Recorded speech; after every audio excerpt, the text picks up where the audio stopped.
drink it themselves for a suicide? Or did someone force them to drink it in a homicide? The sight of a body, if you tell me that someone died peacefully, that they had heart disease and everything looks hunky-dory, but yet that lady is laying in her bed with the covers half off and her arms stretched out and a look on her face.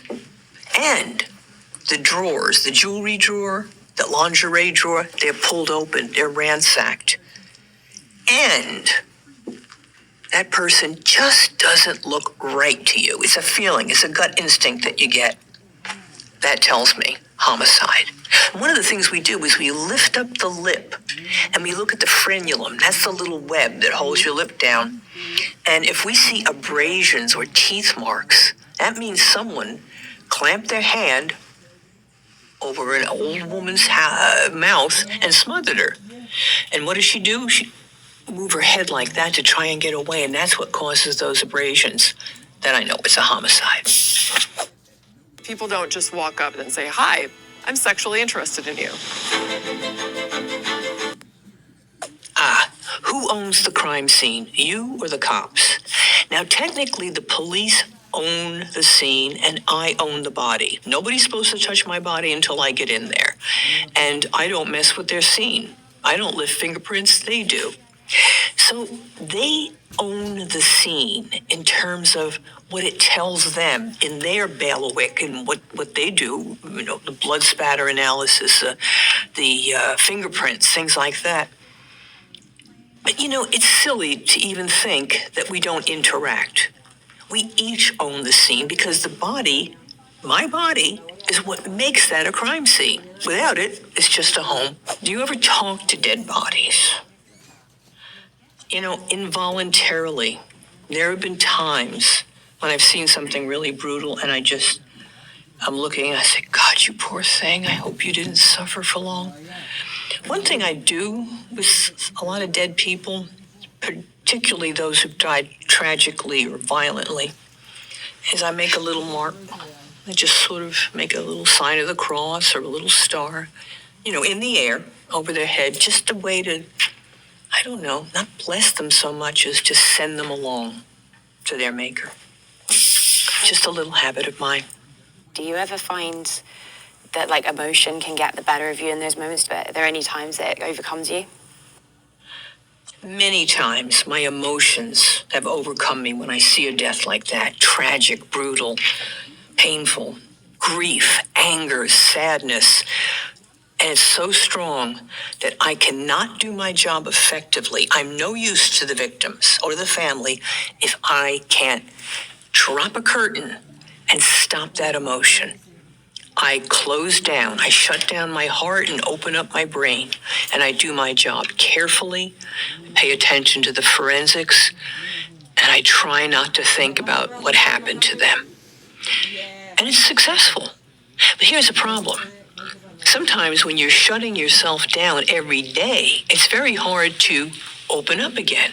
And so when I go home to my partner and hear things like, I really like it if you could paint this kitchen. I'm so sick of this color.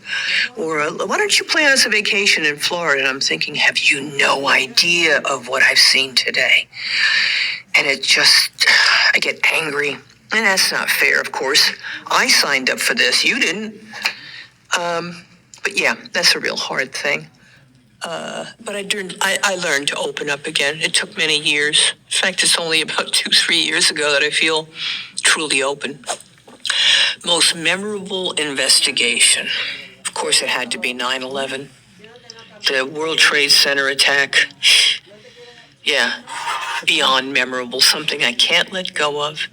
I can't ever forget for its sheer horror, its tragedy, fundamental unfairness, and randomness. All these nice people going to work, having a good day, being with their colleagues, their friends, looking forward to see their family later. Shot down, bombed, burned. For nothing. Absolutely nothing. How did you and your colleagues identify the bodies after 9/11? Very few of those victims had a whole body. Most of them were in fragments. To illustrate that, we had, 22,000 body fragments representing 2,275 people. That shows you how shattered those bodies were. The methods of identification were forensic odontology, and that's where you could find some teeth with, say, fillings or dental work in them. And then we asked all the families, please submit us his dental x-rays or her dental x-rays from your local practitioner. We could sometimes match them. Fingerprints, of course, but so many people, their fingers were either destroyed and burned or waterlogged, so many things. Tattoos, wedding rings, especially if they were engraved inside. That's a terrible thing to find, by the way. A hand comes to you when you're working the line, there's a wedding ring, and inside it says, Joey and Joanna forever, things like that. Not good. What else did we use? We used forensic anthropology, the size of a skull or the pelvic bones, tell us if this is a male or a female or the approximate age. And then DNA. New methods were developed for extracting DNA from a biological specimen.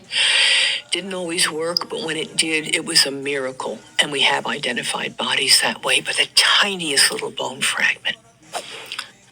Write your next chapter in a home designed for how you live with Grand Endeavor Homes. Built in one of our communities or on your... What mistakes do killers make when burying a body? First of all, burying a body is not a great idea. It gives a location where the police are going to find that body eventually because someone's going to walk by with their dog and see this weird looking area in the ground. And what they see mostly is the depression. If you dig a hole in the ground, say a rectangle, put in a body, and then throw the dirt back up on top of it, that dirt has air in it. So as the dirt settles, it pushes out the air, and that area will be depressed, sometimes as much as 8, 9, 10 inches. So you look at that and say, something's under there. Or you see plants growing in a different way. You can be in a field of grass stalks, and then in one area, there's these very, very green grass stalks. Why? Fertilizer. Human beings are organic fertilizer. I remember going out on a case looking for the woman Irene Silverman, who was murdered by 2 grifters. And I went out and looked in a field in New Jersey with a psychic, actually, who told me she could find it using a divining rod. No, that didn't happen. We never did find her, but we're pretty sure she's in the foundation of a building that was erected next to hers. Never will find her. That was sad. How good does it feel to crack a case? Oh, it is so good. You have no idea the satisfaction when you can stop a killer. And, it's not necessarily I don't crack the case. Detectives do. I'm the one that provides them the evidence and the information to crack the case. But when Aaron Key, the serial killer of little girls, after he had killed, 10, 11 little adolescent girls, and when I got to court and I was able to testify about that, what I had seen, and to describe to that jury what it's like to find a little girl set on fire, enormously satisfying. Even as I recited the gruesome details, I couldn't help but think, this will give you a reason to put him away forever. Have you ever gotten the cause of death wrong? No. And as I may have mentioned before, my job is to get the manner of death. If the cause of death is a gunshot, then it's either a homicide, a suicide, or an accident. When you think, how often do you have an accidental gunshot wound? I had a kid out on Houston Street in New York, went out and bought his first gun, a Saturday night special, very cheap, flimsy revolver. Enormously satisfying. Even as I recited the gruesome details, I couldn't help but think, this will give you a reason to put him away forever. Have you ever gotten the cause of death wrong? No. And as I may have mentioned before, my job is to get the manner of death. If the cause of death is a gunshot, then it's either a homicide, a suicide, or an accident. You think, how often do you have an accidental gunshot wound? I had a kid out on Houston Street in New York, went out and bought his first gun, a Saturday night special, very cheap, flimsy revolver. And he was with his friends, and he was showing them his little cowboy tricks, spinning the gun on his finger. And of course, it flew off, the hammer hit the ground, and it shot him straight between the eyes. So